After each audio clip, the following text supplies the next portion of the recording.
Welcome back to Science Fantastic with Professor Michio Kaku. In this hour, we're going to take a journey to the red planet, Mars. You know, some people say that we're going to have a traffic jam around Mars in the coming weeks. We have the United Arab Emirates, we have the Chinese, and of course NASA plotting missions to the red planet. Every 2 years, we have a window of opportunity when the planets are aligned right. And the month of July could see perhaps up to 3 probes being sent to Mars.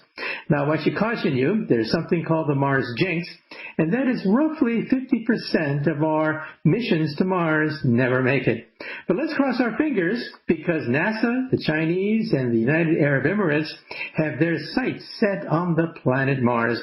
And with us today, we have 2 senior scientists at NASA who have been involved with a number of successful missions to the red planet. And speaking about the red planet, we once had Carl Sagan on the airwaves, and I asked Carl Sagan, the noted astronomer, what inspired him to focus in on these planets.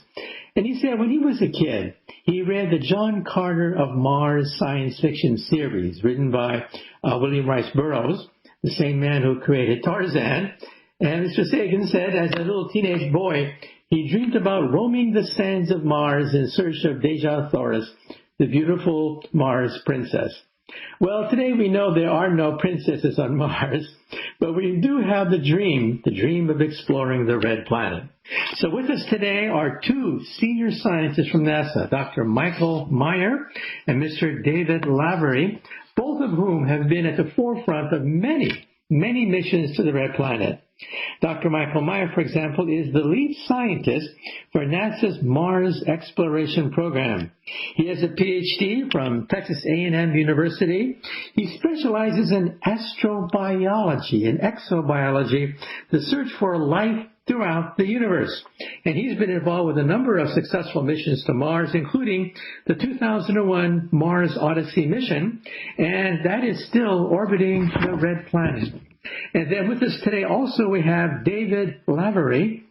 He's responsible for management of the design and development of the next generation Mars spacecraft. He's an expert in artificial intelligence, and he's been with NASA for a number of successful missions to Mars. In August 2012, there was the Mars Science Laboratory, which landed on the red planet. On January 2004, there was the Mars Exploration Rover. And way back in 1997, he was program manager for the Sojourner planetary rover, which landed on Mars July 4, 1997. So between them, we have a galaxy of experience of our lead scientists for NASA. So Dr. Meyer and Mr. Lavery, thank you so much for being on Science Fantastic. First question for you, Dr. Meyer, is when you were a youth, think back now to when you were a kid, what inspired you to become a scientist, especially specializing in the planet Mars? Well, it's an interesting question in that there's actually 2 events early on in my life, besides just being interested in math and science in general. It was the moon landing in July of 1969 that basically convinced me that there's another alternate to life other than going into business or going into the military. And so I had that in the back of my mind. And then I got a job one summer, treasure salvaging off the coast of Florida. And I learned how to dive during that experience. And my first foray underwater made me realize that there was a whole world there that even though I had read books and watched Jacques Cousteau on TV, there was a whole world that I did not understand and a whole world to learn about. And that convinced me when I was going to go to college to figure out, pursue learning, because there are so many things out there that we don't know about. And that really got me on the whole track of science. And it wasn't until later, looking at life in extreme environments, that moved me into recognizing that NASA provided sort of the vehicle for exploring life in other worlds. Now, Dr. Meyer, in your heart of hearts, you're an exobiologist. Do you believe that one day we will find evidence of life in outer space? That's a speculative question. I am convinced, just based on the sheer number of planets around stars and the number of stars, that life is out there. And so one of these days, I think we're going to find evidence of it. And part of the reason why I am so interested in Mars is that's sort of our first real try of figuring out whether or not a planet next to us could have gotten life started. And it's a legitimate question, and it can really help inform us how likely it is that all these planets out there, how likely it is that there might be life on one of them or many of them. Okay, and Mr. Lavery, same question for you. When you were a youth, what inspired you to get interested in science, robotics, and space exploration? Well, like Michael, I grew up during the Apollo era, and at the time, if you were a kid in my neighborhood, you wanted to be one of three things. You either wanted to be a baseball player, a fireman, or an astronaut. And so when I was 6 years old, the idea of being an astronaut just absolutely gripped me, and that's what I was going to be. At the time, though, the only way to becoming an astronaut back then was you had to be a military test pilot first. And I got as far as high school until I found out that my eyesight was so bad that the military was never going to let me fly. And so that hope of becoming an astronaut, at least through that route, was squashed about that time. And so I basically said, look, if I can't go, then what I'm going to do is I'm going to work on machines that can be my proxies and can go in my place and will do that exploration for me while I am back on Earth.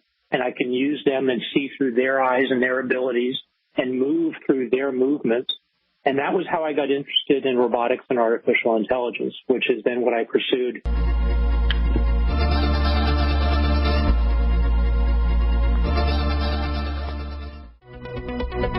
Welcome back to Science Fantastic with Professor Michio Kaku. Today we're focusing in on the planet Mars. Not one, not two, but three. 3 missions are planned to explore the red planet in the month of July. Let's hope there are not going to be any mishaps. Let's hope that we can defeat the Mars jinx and go to the red planet. And speaking about the red planet, of course, people remember the work of H.G. Wells, who wrote War of the Worlds. And he was once asked the question, what inspired him to write that pivotal novel which focused the world's attention on the red planet?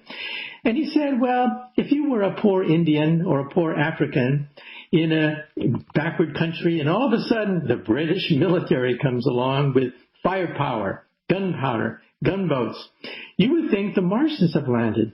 So in other words, we are the Earthlings fearing the Martians, just like primitive people in the past feared the British Empire. Well, today we know there are no Martians, or at least no Martians that we've been able to find so far, but that doesn't stop NASA from dreaming of one day putting people on the surface of Mars. Well, with us today once again is Dr. Michael Meyer, lead scientist for NASA's Space Exploration Program, and Mr. David Lavery. He has designed and developed many of the robots that now crawl over the surface of Mars. And as I mentioned, not one, but 3 missions are being planned in the month of July. United Arab Emirates, UAE, the first Arab country to dream of sending a probe to Mars. And then we have the Chinese with their huge Long March booster rocket capable of shooting a probe to Mars. And then, of course, NASA. So the next question for you, Dr. Meyer, is what do we hope to achieve with the Mars Perseverance space shot? So the Perseverance rover has some unique capabilities to explore a certain region on Mars.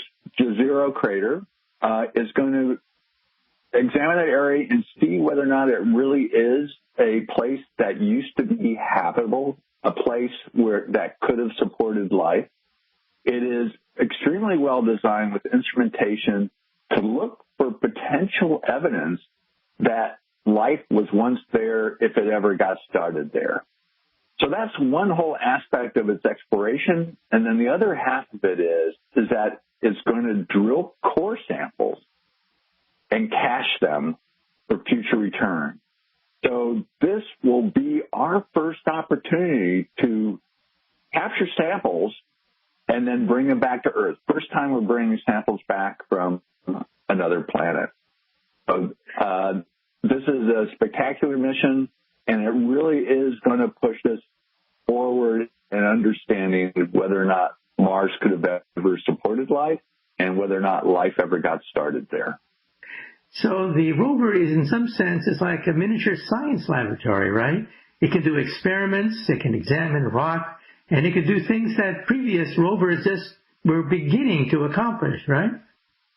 So in many ways, it's designed very much for looking at rocks and determining whether or not there are interfaces that might be particularly interesting, that may be habitats for past microbial life.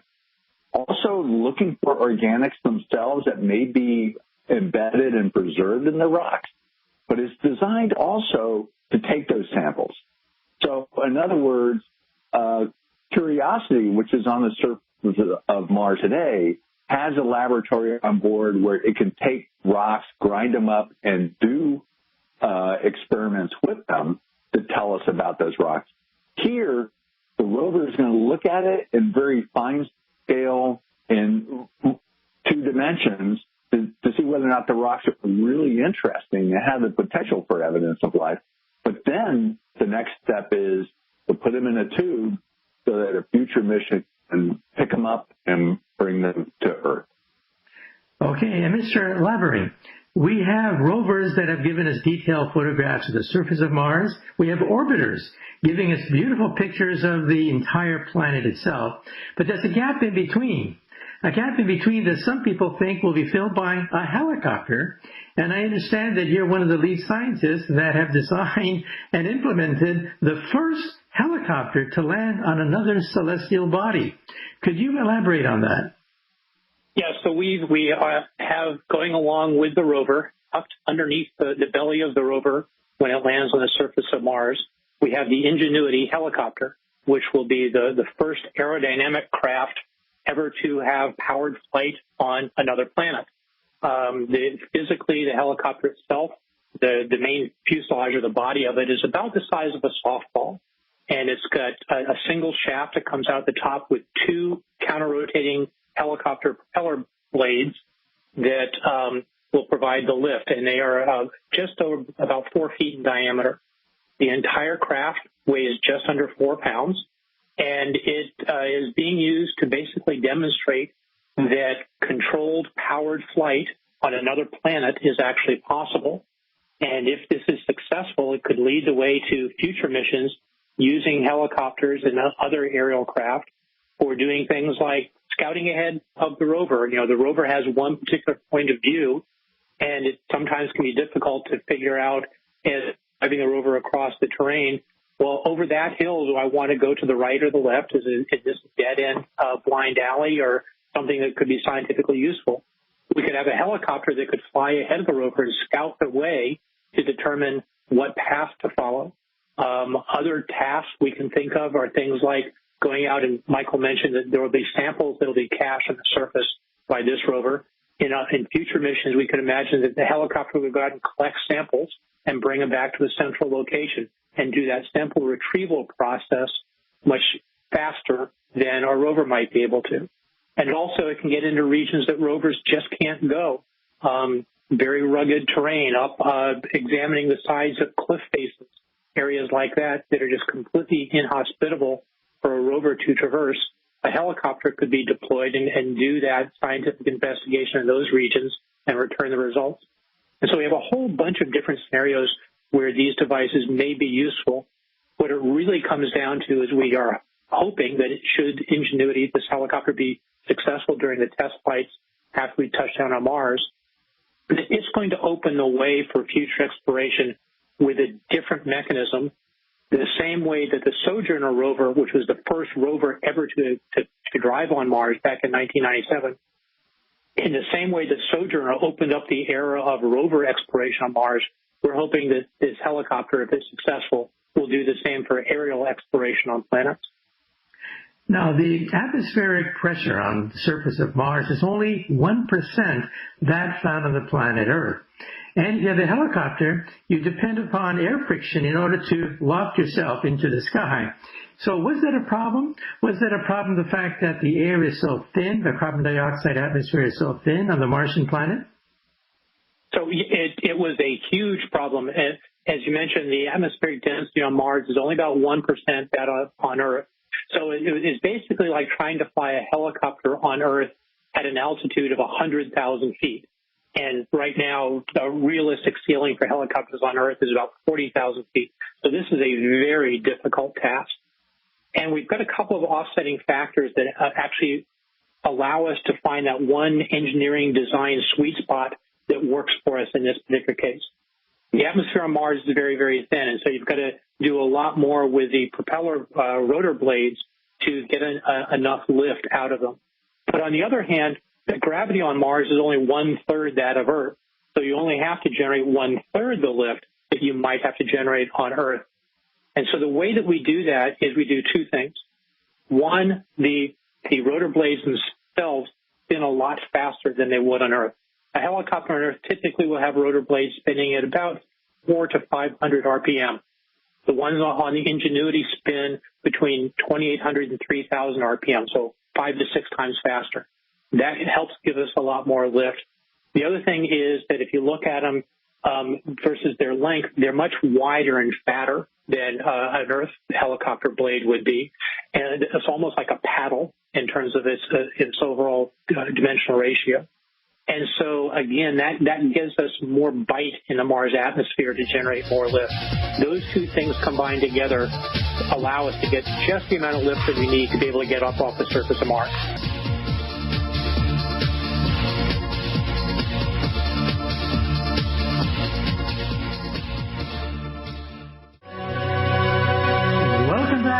Science Fantastic with Professor Michio Kaku. Today we're talking about the red planet. Every 2 years, a window of opportunity opens up. The planets are aligned in the sky just right to minimize the amount of time it takes to reach the red planet. And if all goes well, not one, not two, but three. 3 missions are planned in the month of July to reach the red planet. And with us today are 2 senior scientists from NASA who've been involved with many of these previous Mars rover programs. Dr. Michael Meyer is the lead scientist for NASA's Mars Exploration Program. He's an expert in exobiology, the search for life in outer space. And then we have with us an engineer who specializes in robotics, Mr. David Lavery.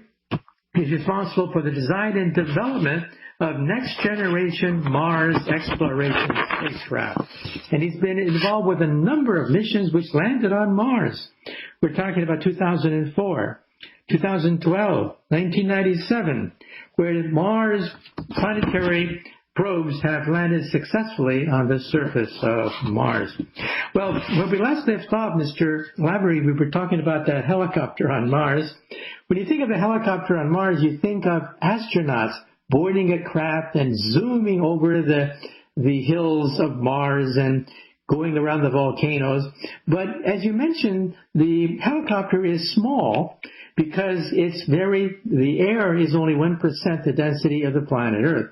But do you envision one day large helicopters that can actually take astronauts into the sky? That's certainly one of the possibilities that we're looking at very far downstream. This helicopter that will be carrying aboard the rover, Perseverance rover for this particular mission, it is a relatively small device, as I mentioned. It's only about 4 pounds, and it was sized that way primarily because it had to find a place we could actually fold it up and pack it up along with the rover inside the spacecraft that actually is going to carry it from Earth to Mars. And we were very limited in the amount of volume that we had available to us.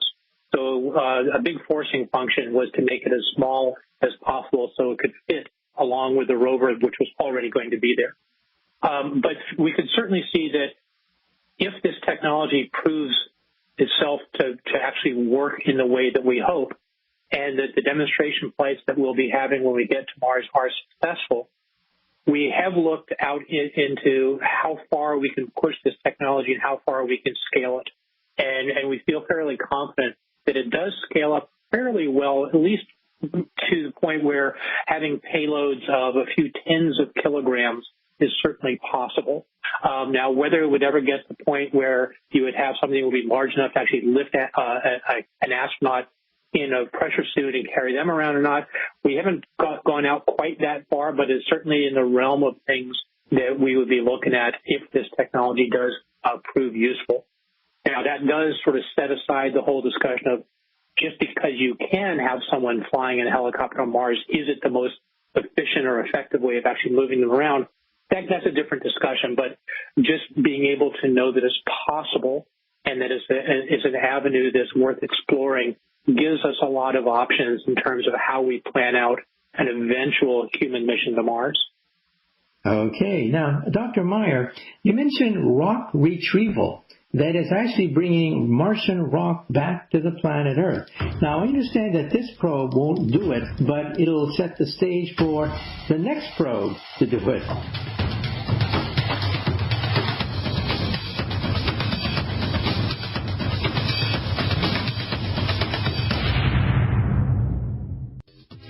Welcome back to Science Fantastic with Professor Michio Kaku. With us today, once again, we have two of NASA's top scientists, Dr. Michael Meyer, who is the lead scientist for NASA's Mars Exploration Program, a veteran of many space missions, and get this, he's also a veteran of 6 research expeditions to Antarctica.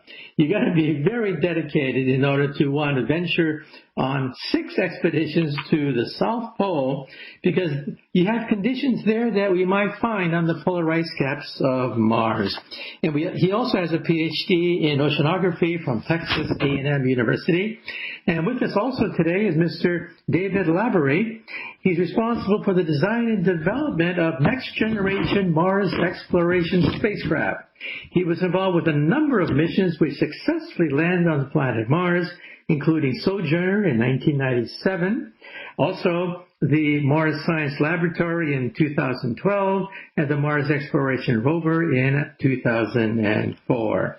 Well, Dr. Meyer, let's talk about rock retrieval, because the whole idea of bringing rocks back to the planet Earth sounds far-fetched, but doable if we lay the groundwork with this mission.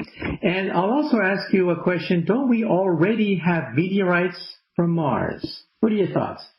So, Michio, I actually have 2 things to say about it. This mission, basically, it's going to explore, core, and cache samples. So its job is to look around, find out what the most interesting things are, and then cache them.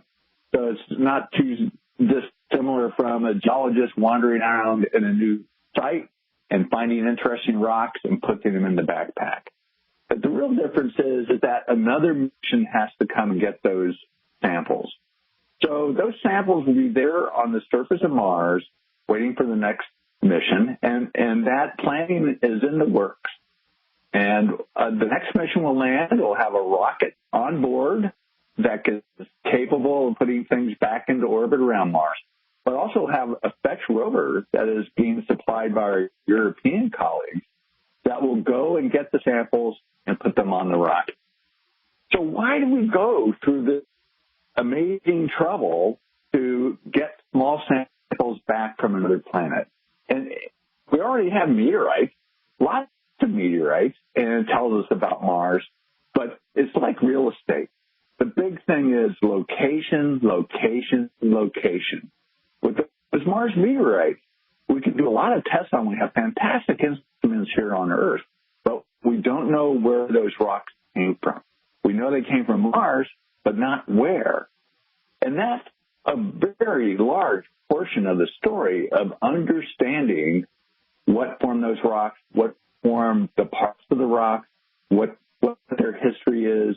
Understanding the context from which they came really helps inform you about the rocks they're telling you about Mars.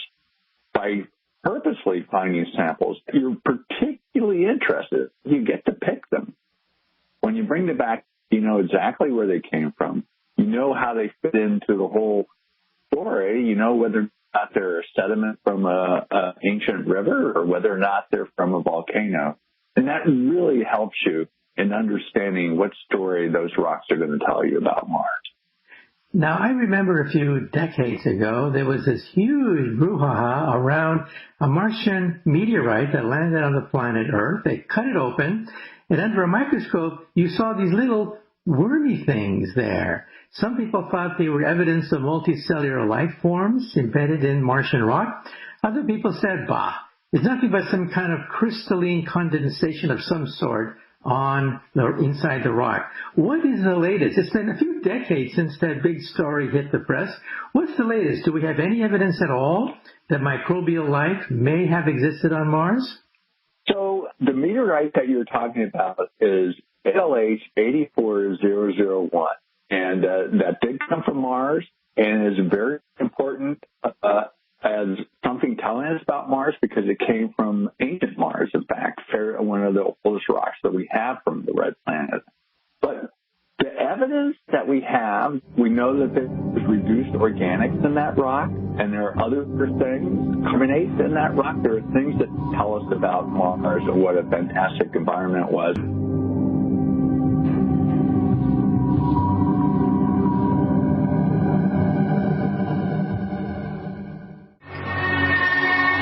Welcome back to Science Fantastic with Professor Michio Kaku. Once again, with us today, we have two of NASA's top scientists with us talking about the missions to Mars, where we have not one, not two, but three interplanetary missions planned by the United Arab Emirates, the Chinese, and of course NASA. We have with us today Dr. Michael Meyer, lead scientist for NASA's Mars Exploration Program, an expert in the science of astrobiology and exobiology. And we also have with us Mr. David Laffery, an expert in artificial intelligence, and has been deeply involved with several of the rovers that successfully landed and roam currently over the surface of Mars. So, Dr. Meyer, do we have any evidence, either with samples of rocks that have been viewed remotely or with rocks that actually landed on the Earth from Mars, any evidence whatsoever that life once existed on Mars? Is it still elusive? So, it depends on who you talk to. There are some very good scientists who feel that we already have evidence of life on Mars from a Mars meteorite called ALH 84001. The majority of scientists and the planetary scientists actually don't think that there's enough information from that rock, which is about the size of an Idaho potato, to actually tell you whether or not that's evidence of life on Mars. So, and the real answer is there's not enough there. The jury is out. But we don't know where the rock came from on Mars, and different theories about how that rock formed and things that you're finding it are dependent upon where the rock was when it was formed before it was blasted off of Mars and sent to Earth. So the real answer is there's tantalizing information in the rock that may be evidence of life, but we're not that confident. Okay. Now let's take the long view picture. Sometime after 2030, no one knows when, but sometime after 2030, the first piloted mission to Mars may be launched. And I understand there's always, of course, debate within NASA, scientific debate within NASA, about whether we should simply jump to Mars in one big leap with rockets that, for example, SpaceX is experimenting with. Other people say, let's take the slow and steady approach of building a lunar space station around the moon and from then rocketing out to Mars. Well, Mr. Lavery, any thoughts? Any thoughts about whether we should make this one jump to the planet Mars or perhaps take a baby step to the moon first with a space station around the moon and then go to Mars? Any thoughts? Well, I think the number of different answers you would get to that question directly the number of different people you ask. That's one of those ones where I think there's a lot of good, healthy debate right now about the right way to get to Mars. But the real answer is there are a multitude of different ways it can be done, each of which have certain advantages and disadvantages in terms of your preparation, your level of effort, affordability, and overall longevity of the technologies that you want to address. So it really depends on sort of where you sort of turn the knobs on each of those different parameters for whether you think a Mars Direct or a Moon then Mars sort of philosophy is most advantageous. One of the things that we're doing within the Mars exploration program in the science side of NASA is just making sure that the things that we can do while we are flying robotic missions to Mars that would be useful to a human mission later sometime in the 2030s. And we're doing as much of that as we can right now. For example, on the Perseverance rover, when it launches later this month, one of the instruments that's on board is a device called MOXIE, which is going to be taking and processing the Mars atmosphere once the rover lands on Mars, and actually decomposing the atmosphere of Mars and extracting out oxygen from the carbon dioxide that's in the atmosphere. We're doing that as a demonstration to show that we actually can process the Martian atmosphere, split out the oxygen, then store that oxygen, and that would be the sort of thing that then when there is a human mission to Mars, that obviously gives them oxygen to breathe. It can be then recombined with hydrogen to form water for them to drink. Also can be recombined in different ways to form rocket fuel for the return flight back home, that sort of thing. So, we're doing these technology experiments and technology validations to prepare for that human mission to Mars whenever it actually does happen, and take these technologies and feed them forward to that point in time that will be useful when the human mission to Mars does happen, and independent of whether it's Mars Direct or Moon First or whichever. Okay, and also, Dr. Meyer, let me ask you a question about radiation exposure in space. We have the atmosphere of the Earth to protect our astronauts as they orbit the Earth, but if you go outside and you get the Van Allen radiation belt, solar flares, cosmic rays from colliding black holes and things like that, do we know the effects of radiation in deep space, not in the Earth's atmosphere, but in deep space, the effect of prolonged exposure to radiation for our astronauts? What are your thoughts? So, that's a very good question because the experiments are a little hard to do. There's not that many people who will volunteer for that type of experiment. And the challenge that we have with our understanding of radiation and its effect on living tissue here on Earth and with people is short-term exposure. So after a certain level of radiation, we know what kind of damage that can cause to cells. Okay, Dr. Meyer, unfortunately we have run out of time, but once again, thank you so much for being on Science Fantastic. You've been great guests on the show. Thank you so much.